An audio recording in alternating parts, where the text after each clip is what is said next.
Hi guys, Scuffy Spurs Talk here, back with another video, and I'm back with a bang for a huge game, because today we'll be previewing tomorrow's game, which is at Anfield against Liverpool, who are going for the title. And it's such a big game, it's such a hard game, but we must get something out the game to keep our top four hopes alive. Pressure is on us. We're 2 points behind Arsenal. Not many to go now. There's only 4 to go. We must get something at Anfield. Whether you're feeling confident or not, let's go through everything into today's video. How are we all? Hope you're all well. Hope you're having a great day. Without further ado, let's crack into today's video and let's start with the team news. There's a bit about Reguilon as well. Here we go. Start with Reguilon. Sergio Reguilon will miss a huge Premier League clash against Liverpool at Anfield on Saturday evening. That's big. Antonio Conte mentioned to media pre-match at Brentford with the defender was struggling with a calf injury. Reggie was still on the bench but didn't feature in the goalless draw on 23rd of April, and subsequently missed our 3-1 win against Leicester last weekend. Speaking to Spurs TV after training on Thursday, Antonio told us, that's what he had to say, Sergio is not available for this game, and I don't know if he will be able to come back again, and there is only 2 weeks until the end of the season. We'll see. Fingers crossed. There are only 4 games to go, and it'll be important for us to not have big injuries as we try to finish the season in the best possible way. Also remember that Matt Doherty, Oliver Skip and Japhet Tanganga are also all out to the end of the season. That is the team news, because obviously it's not long to go now, is it guys, to the end of the season. It's exciting. Obviously pressure's on us to get top 4. Just that game, that North London derby next Thursday, huge. They will take a point. At the moment, obviously it could change this weekend, but I think Arsenal got Newcastle and Everton. That's 2 games. Everton will be fighting for their lives, and Newcastle won't be easy either. So I think Arsenal will slip up at some point. I'm not saying they'll lose one of their 4 games, but I'm saying that they will drop points. We've just got to get as much points. People say it's 4 must-win games. It's not, because you can't win all 4 of them. It's 4 must-not-lose games. It's 4 get as much points as you can. I don't expect whatsoever 12 points out of 12. If we get 10, that'll be good. But we need at least 9, but 10 will be great. 10 should be enough for top 4. Draw against Liverpool, win against Arsenal, win against Burnley, and win against Norwich should be enough for Champions League football. In fact, it should be. That is enough. That's pretty much certain to be enough. That is enough. Trust me.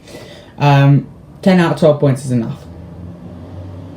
If it means we beat Arsenal. If we beat Arsenal, then that's what we need. But knowing us, we're going to beat Liverpool but lose to Norwich. So it's important we win the easier games, Burnley and Norwich. I'm not saying, Norwich is no exception, 3 points. Burnley will be tough, but should get 3 points. Arsenal again will be tough, but we need 3 points. Liverpool will be tough, take up a point. But we get all 3 points. Fair play. Next, also my track there, predicted lineup using the tactics board. Remember, I've changed it to the lineup that instead of what I predict, it's going to be, I should call it the lineup I'm going to play. Here's the lineup then I will play to face Liverpool at Anfield. It's surprising because I've gone with someone different at right wing back. Interesting. Let me know your comments, remember. In goal, of course, Hugo Lloris. Christian Meyer, right centre back, which will be very, very key as he goes up against Liverpool's fab front 3. And he's just incredible. And the opposite number, other number 4 in defence, Virgil van Dijk, he's as good as for me. Eric Dyer in the middle, important to not having his brain farts against Liverpool. Ben Davies, left row of the back 3, again important, all those 3 centre-backs have a good game as usual. Left wing back, I'm going with Sessegnon, because obviously you know that Reguilon's still injured. Big blow, but Sessegnon needs to be on form. It could work though. Bentancur and Højbjerg midfield, who have a really key part to play to stop, because we will be outnumbered at times in midfield, so it's important that they cope with it well. New right wing back row, I'm going to give it to Dejan Kulusevski. I think Emerson isn't quite good enough for me in these bigger games. So I'm going to have a go with Kulusevski playing right wing back because of his strength. I think going forward, it'd be amazing. His skill and he's just holding up the play. I think he'd be excellent on the counter-attack. I think defensively, his strength and just cleverness of reading the game, I think will really help in our hands. Got Heung-min Son and Kane. And right, I'm going to give Steven Bergwijn a go for the counter-attack transition. That is the lineup I'll play to face Liverpool. Let me know what you think of it in the comments below. Surprising they've gone for a different right wing back, but my idea thinking behind it, as I said, is I think Kulu will be better defensively. Of course, no problems about attackingly. But I think in this game, Liverpool play a 4-3-3, so it's important that our midfield, Højbjerg and Bentancur, don't get caught. It's important these two, Højbjerg and Bentancur, don't get caught, because you obviously got... so we might play with Conte might change the system because Liverpool play with a 3. What's important for me is, of course, Kulu and Sessegnon, track back. It's important they get forward. I think if we play through Liverpool's press, I think counter-attacking Steven Bergwijn, I think will play a huge part. I think Steven Bergwijn is huge because they obviously try and take Kane out of the game. So I think Bergwijn's the most important player in this team for me. But of course, there'll be lots of disagreements, lots of changes, so please let me know in the comments below. I think that right wing back role, and that I think Kulu's got to play. There's no doubt about it. Whatever position he plays, right wing back or the number 10, the right number 10 if you like, the right winger, whatever you want to call it, the cam number 10, right-sided number 10, whatever you want to call it, he has to play. It's debatable whether Emerson plays or not, but for me, that is my team to face Liverpool, at Anfield in less than 24 hours, guys. That is the lineup. Next, predicted score. I'm actually feeling confident that we get something out of the game. I think Liverpool are so good at the moment though, and obviously going for the title, so I can't see us getting all 3 points. But I'm going with a 1-1 draw, and I'll be very happy. I'll be happy with that actually. But I'm confident we can nick all 3 points. I really am. I'm going for a 1-1 draw, as I said, and as you can see above me. Remember, guys, let me know your predicted score in the comments below if you want a chance for shout out before you jump to conclusions. Of course, it's optional to play. Of course, before you jump to conclusions. But if you want to get a chance of having a shout out, rules and conditions do apply. Those are, you have to submit it in this video only, and before the ball kicks off at 7:45, 19:45 in 24-hour clock, 7:45 p.m. Saturday evening. Yes, that's really important. So please let me know in the comments below. I say 1-1. Let me know what you say. Right. Next. Do you know what's next, guys? You should know by now. If you're a regular, it is how to watch. I think it's on BT Sport, but I'm going to check. Yeah, indeed. We obviously played Liverpool at Anfield in less than 24 hours time. And as I said, it is a 7:45 kickoff. That is 19:45 in 24-hour clock. 7:45 in other words. It's the last game. You haven't got many this season because at 5:30 is Brighton Man United on Sky. So that Liverpool Spurs follows it. And it is at Anfield. And it's on BT Sport 1 HD, which is channel 408. And my prediction is coverage begins about 7 o'clock, maybe 7:15. Yeah, so that should be good, and I do look forward to it.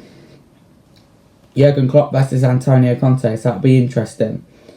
And it is at Anfield. Our last draw was a cracker. When Conte first took over, that was absolutely cracker. We deserved all 3 points, so can we punish Liverpool? We can go the guy this season without losing to Liverpool. That's impressive. Double over Man City. Can we make sure we don't lose to Liverpool as well this season? It's looking impressive in bigger games though. I know we struggle in smaller games. But yeah, let me know your predicted score in the comments below. But you know when's kick-off now. Next, talking tactics. And we have talked a little bit, but I've got a little bit more to do with Liverpool's front three. The idea of playing, I'll show you. The idea of playing Kulu is, let's say, this is Liverpool's front three. Okay, so we're going to position Liverpool's front three. Bear with me, guys. Dun, dun, dun. This is Liverpool's front three. There you go. But we also need the midfielders. You know, they have Fabinho. You know, they have Henderson. Thiago, so skillful. Such a player to admire, Thiago. Really is. Let's say, no, they're not the correct numbers. Let's say that's Liverpool's team. Dream midfield, like they were outnumbered midfield. So what's really important for me, that's what really important is defensively. I can't move things. He's not a magnet, so I don't have that number. Kulu drops there to make it a 5, and the same with Sessegnon. He drops there. And then that means that Bergwijn can sit next to Højbjerg, so there, and you can have Son sitting there. So then that becomes like a 5. I know you can't see it, but it's going to be 5-4-1. Of course, you get Kane trapped back there. Yeah, so I think for me, it's important. Of course, the wing backs make it a back 5 defensively. Liverpool will press high. Liverpool will do what Liverpool usually do. Good on the ball, cause problems. Of course, yeah, they've got their front 3, but we've got a great front 3 as well, so I'm not worried about that. I'm just worried about us possibly getting outnumbered in midfield. It's how we cope with that. And I'm just, I think Mane's the one who's most on form. That's why I put Kulu there to match up with Mane. Huge game. We need something out of it, regardless of the tactics. Conte needs to get this right, and he'll know that. It's a game that there's no rest of the season. There's no room to get tactics wrong. But for me, as usual, as I always say, I want to see players playing for the badge. Try and get in Champions League football where we belong. I want players to give absolutely everything for the shirt. And I don't think a problem at the club at the moment is commitment. I think I want to see, obviously, us creating lots of chances, but I think defending well like we usually do, counter-attacking, but creating chances like we did against Leicester. And the most important thing, being clinical. We get outnumbered in midfield. See, what I want to see is Conte to make a tactical change. If in the first 20-25 minutes we get outnumbered in midfield, regardless of the score, and you can see, Conte can see it, he must not be afraid to make a change for half-time. Any point in the game, if we get outnumbered, out-tactics by Liverpool, we need to make an instant change. Conte needs to have a plan B and gets his substitutions ready. But for me, it's a must-play Steven Bergwijn in this game. It really does suit him. Kulu, yes, of course. Kulu's 100%, but for me, Bergwijn's really important. So that's why I worked this out. I can see Kulu as a future position to the end of the season as well, playing right wing back. He just offers so much attackingly, and we need that in terms of creativity. I want to see more creativity, of course. But when we get the ball and counter-attack, the ball needs to be moved quick. Højbjerg, Bentancur need to move the ball quickly and do what we do in terms of transition. Midfield do really well. And in terms of Kane, Son, Kulu doing what they usually done, but adding Bergwijn to that, I don't think it's quite working for Lucas and the Spurs shirt at the moment. But I think Bergwijn, this is his game. I really want to see Bergwijn play. Thank you guys for watching today's video. Please let me know in the comments below your predicted score. Remember, huge game. Who's going to come out on top? As always, come on you Spurs. Let's get 3 points. Come on you Spurs.